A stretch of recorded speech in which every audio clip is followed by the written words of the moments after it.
حاضر يعلنها بقوة من اللاعب محمد حسن أفضل لاعب في اللقاء الماضي أمام فريق العمدة، حاضرا اليوم في هذه الأمسية في هذا اللقاء يتقدم كالبرق يعلنها.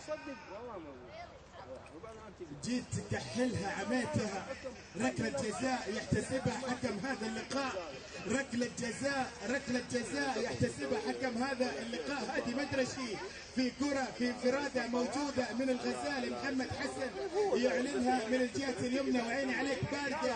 يتقدم الآن اللاعب يونس العامودي برج المراقبة في مواجهة الحارس العملاق عبد الكريم أحمد في حوار في معركة.